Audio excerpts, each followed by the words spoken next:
काशी हिंदू विश्वविद्यालय के medical science के डॉक्टर ने अपने विचारों को वरिष्ठ मीडियाकर्मी सुजीत कुमार मिश्रा के सामने रखा और कहा कि भारत के प्राइवेट प्रैक्टिस को बंद कर देना चाहिए और प्राइवेट हॉस्पिटल को भी बंद कर देना चाहिए। डॉक्टर और हॉस्पिटल को सरकारी कर देना चाहिए।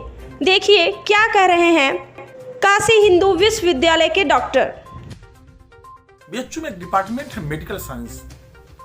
हम बीएचयू में आए थे कुछ कार्य के लिए, तो आते आते हम मेडिकल साइंस के वरिष्ठ चिकित्सक, वरिष्ठ प्रोफेसर डॉक्टर ओम शंकर जी के आवास पर आ गए। तो सर ने सम्मान किया। कुछ चर्चा पर चर्चा हम अपने चैनल के माध्यम से स्वास्थ्य की, दवा की, चिकित्सा की और इलाज की, लोगों के, जनता के सेवा की कुछ चर्चा पर चर्चा हम अपने हिंदुस्तान और दुनिया के लोगों को एक बीएचयू मेडिकल साइंस के डॉक्टर की जुबानी पूरे देश दुनिया को दिखाना चाह रहे हैं, सच्चाई से रूबरू कराना चाह रहे हैं। तो डॉक्टर साहब, आपका हमारे चैनल पे धन्यवाद है, बधाई है, शुभकामना है। सर, एज ए डॉक्टर के तौर पर जो है हमने आपसे अभी मुलाकात किया। आप डॉक्टर के तौर पर कई वर्षों से कार्य कर रहे हैं और आपने एम्स का भी लड़ाई लड़ा, जिसको मैंने ब्रेकिंग न्यूज में अपने पहले एक इंटरव्यू में इसको दिखाया था। तो यह कार्य करके थोड़ा सा मैं एक जानना चाहता हूं कि डॉक्टर लाइन ही क्यों चुना आपने? देखिए, बड़ा ही आपने मार्मिक से पूछ लिया मुझसे। ये मेरे दिल से जुड़ा हुआ मसला है और मेरे छोटे भाई थे और हमारे परिवार की आर्थिक स्थिति कुछ वजहों से उस समय ठीक नहीं थी और बिना पैसे के अभाव में मैंने उनके सही इलाज नहीं होने की वजह से हमारे परिवार में और हम लोगों ने अपने छोटे भाई को, शायद आज तक की बात मैंने कभी किसी को नहीं कहा कि मैं स्वास्थ्य की क्रांति इस देश में क्यों कर रहा हूँ।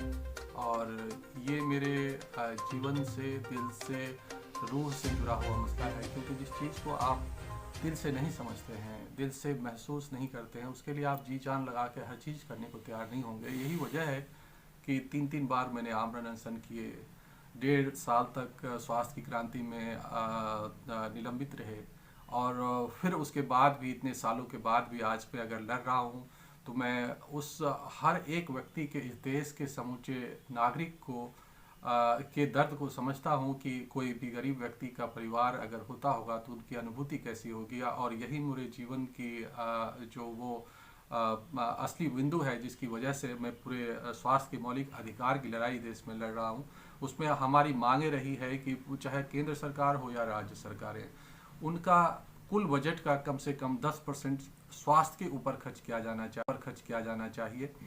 और जैसे अभी की आप देखें कि कई राज्यों में चुनाव घोषित हो चुके हैं, तो मैं चाहता हूं कि हर राज्यों में स्वास्थ्य सबसे महत्वपूर्ण मसला होना चाहिए। मैं तो दशकों से बातें कह रहा था, लेकिन लोग इस बात को समझ नहीं पाए। जब कोरोना आया है, कोरोना महामारी के समय लोगों ने मेरी पुरानी बातों को प्राथमिकता के तौर पर समझी है और व्यक्तिगत तौर पर भी उनको महसूस किया है।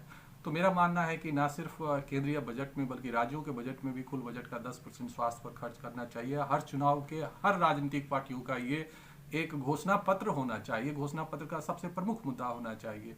उसके बाद हमारा कहना था कि जो भी ये 10% आप स्वास्थ्य के ऊपर खर्च करते हैं, उसमें आधा, यानी उसके जो 5%, 10% का 5% जो हिस्सा है कुल बजट का, वो आपके प्राइमरी हेल्थ सेंटर के मजबूतीकरण के लिए, क्योंकि हमारा ये देश जो है वो गांव का देश है और गांव गिराव में जो स्वास्थ्य सेवाएं बहुत बुरी हैं, उसको मजबूत करने के लिए 5% जो है, यानी आधी बजट जो है गांव के स्वास्थ्य व्यवस्था को मजबूत करने के लिए किया जाना चाहिए खर्च। और उसके बाद जो 2% बजट है लगभग, वो सेकेंडरी हेल्थ सेंटर, जो कम्युनिटी हेल्थ सेंटर वगैरह CHC हम लोग कहते हैं, उसको इम्पावर करने के लिए करना चाहिए।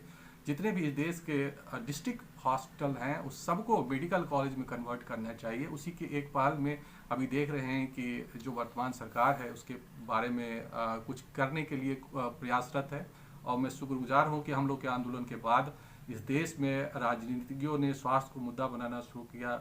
उनको नीतियों में प्राथमिकता देने की शुरुआत की। और आज उत्तर प्रदेश के जो राजनीतिकगण हैं वो ये कह रहे हैं कि हम हर डिस्ट्रिक्ट हॉस्पिटल को मेडिकल कॉलेज बनाएंगे, और जितने भी सरकारी अस्पताल हैं, मेडिकल कॉलेज हैं इस देश में, उसको मैं चाहता हूँ कि एम्स लाइक इंस्टीट्यूशन में उच्चीकृत किया जाए और हर 3 से 5 करोड़ की आबादी में एक एम्स बनवाए जाने चाहिए, जिससे कि इस देश की जनता को स्वास्थ्य का मौलिक अधिकार जो कि संविधान के तहत उनको मिलनी चाहिए वो मिल पाए। बड़ी अच्छी बात आपने बताया डॉक्टर साहब। डॉक्टर साहब, मैं एक चीज़ और जानना चाहूँगा कि medical department BHU Kashi Hindu विश्वविद्यालय मदन मोहन मालवीय जी का एक ऐसा प्लेस है जो वास्तव में एक बहुत बड़ा स्थान पूरे देश में जो है रखता है। लेकिन एक बात मैं आपसे यह पूछना चाहूँगा कि आपने जन सेवा, स्वास्थ्य सेवा, मेडिकल सेवा या एज एजुकेशन सेवा के लिए BHU medical science Madan Mohan Malviya ji का ही स्थान क्यों चुना सर? थोड़ा कुछ बात हम आपके माध्यम से बताना चाहेंगे देश के लोगों को।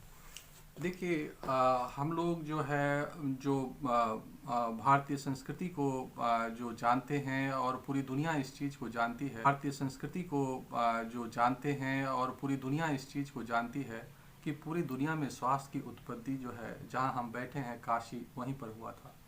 और यहीं पर अगर हम जो मान्यताओं के हिसाब से देखें तो हिंदू मान्यताओं में ऐसा माना गया है कि समुद्र मंथन के पश्चात जब अमृत आए तब तो और बाकी देव लोगों ने उनका ग्रहण कर लिया। जब विष निकला तो उनको भगवान बोले शंकर ने ग्रहण किया था। और उसके बाद यहाँ तक तो लोगों को पता है, लेकिन आगे क्या हुआ उनकी कहानी में बताता हूँ। उसके बाद भगवान शंकर की जो स्थिति है वो थोड़ी सी खराब हो गई और उसी के लिए समुद्र मंथन के तत्पश्चात भगवान धन्वंतरी का अवतार हुआ। और उस भगवान धन्वंतरी जी ने पहले अपने मरीज भगवान शंकर जी का इलाज कर इसी काशी में स्वास्थ्य सुविधा की उत्पत्ति की। मेडिकल प्रोफेशन यही दुनिया में फैला लिया, इसीलिए काशी। बड़ी नई बात, बहुत अच्छी बात, बहुत बड़ी बात आपने बता दिया कि भगवान शंकर धन्वंतरी का अवतार जो हुआ, धन्वंतरी जो स्वास्थ्य के देवता या भगवान माने जाते हैं, धन्वंतरी का अवतार काशी में हुआ और यह काशी भगवान शंकर की नगरी है। और मैं डॉक्टर साहब एक बात और आपसे पूछना चाहूँगा कि जैसे आपने तमाम मुद्दों पर, तमाम चीज़ों पर और एम्स के को लेकर के प्रदेश और केंद्र सरकार के बजट, स्वास्थ्य बजट को लेकर के, स्वास्थ्य पॉलिसियों के लिए जो है बताया, लेकिन हम थोड़ा सा कुछ टेक्निकल पार्ट पर आपसे पूछना चाहेंगे कि क्या ऐसा किया जाए कि लोग मेडिकल स्वास्थ्य में जाना आसान हो जाए, भारत देश के लोग स्वास्थ्य सेवा में आसान हो जाए और लोग ज़्यादा से ज़्यादा डॉक्टरी लाइन को चूज करें और हिंदुस्तान और देश में मेडिकल चीज़ों का बढ़ावा हो। इसके लिए कुछ आप हमें अच्छी चीज़ों को बताएं। देखिए, मेरे इस राय से जो आपने पूछी है ये थोड़ी सी डिफ़िकल्ट राय है, लेकिन जब सवाल पूछी है तो मुझे लगता है कि सवाल का बेबाकी से जवाब देना चाहिए। मैं व्यक्तिगत तौर पर इस चीज़ को मानता हूं कि स्वास्थ्य सेवाएं के निजीकरण को ख़त्म करना चाहिए। ये हो सकता है कि इसमें कई लोग सहमत नहीं होंगे, कई लोग मेरे विरोध करेंगे इन स्टेटमेंट का, लेकिन फिर भी अगर आप वास्तविकता चाहेंगे कि आज डॉक्टरों का सम्मान क्यों नहीं है, क्योंकि वो जो भगवान, धरती के भगवान कहे जाते थे और अभी भी कुछ लोग कहे जाते हैं, उनके पीछे का था कि वो व्यावसायिक नहीं होते थे, वो आपके लिए सेवा भाव से इस प्रोफेशन में आते थे। और ये सेवा भाव के ऊपर हमला जो हुआ है ये निजीकरण की वजह से हुआ है। तो अगर आप नहीं, आपका क्या मानना है, निजीकरण का क्या तात्पर्य है? निजीकरण का मामला है कि ये स्वास्थ्य जो है सरकार की जिम्मेदारी, भाव के ऊपर हमला जो हुआ है ये निजीकरण की वजह से हुआ है। तो अगर आप नहीं, आपका क्या मानना है, निजीकरण का क्या तात्पर्य है?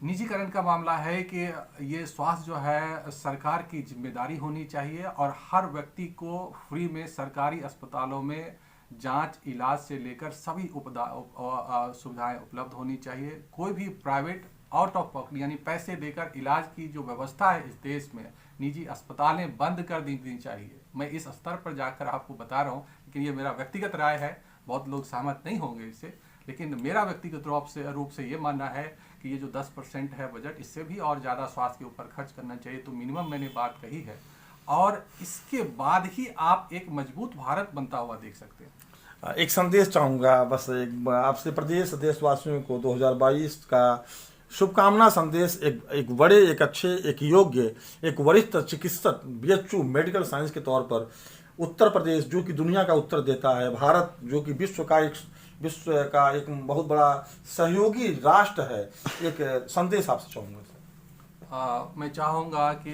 इस देश के जितने भी आम जनता है, सभी आदमी एक साथ प्रेम और स्नेह के साथ एक दूसरे से भाईचारा के रूप में वर्ष आने वाले सभी वर्षों को जिएं। वैचारिक भिन्नता लोकतंत्र की बहुत बड़ी खूबी है और उसको सम्मान करते हुए, सभी विचारों को समाहित करते हुए, जो अनेकता में एकता इस भारत की विविधता थी, पहचान थी, विविधता की पहचान थी, उसको कायम करें। संविधान में आस्था रखें, व्यक्ति और प्राणियों को सम्मान करें और इसके अपने जो अधिकार और कर्तव्य, अधिकार के लिए लड़ें और कर्तव्य के लिए हमेशा खड़े रहें, समाज सेवा के लिए। धन्यवाद। राष्ट्र सेवा की कहानी, राष्ट्र सेवा है जुबानी, राष्ट्र सबका प्रेम है, राष्ट्र सबका मर्म है, राष्ट्र सबका तत्व है, राष्ट्र से ही देश, दुनिया और सारा जीवन है, ऐसा मानना है बीएचयू एम्स की लड़ाई लड़ने वाले, स्वास्थ्य की नई क्रांति, नई शांति की बात करने वाले, ऐसा नए बातों को इन्होंने बताया। इनका मांग है, लोग सहमत नहीं होंगे, इनका कहना है कि प्राइवेटीकरण, निजीकरण को खत्म कर देना चाहिए और स्वास्थ्य का जो अधिकार है वह संविधान के तहत और ज़्यादा होना चाहिए। और स्वास्थ्य रहेगा तो देश के लोग रहेंगे, और लोग रहेंगे तो भारत देश हमेशा देश दुनिया में अपना नाम रखेगा। धन्यवाद। हिंदुस्तान के एक बड़े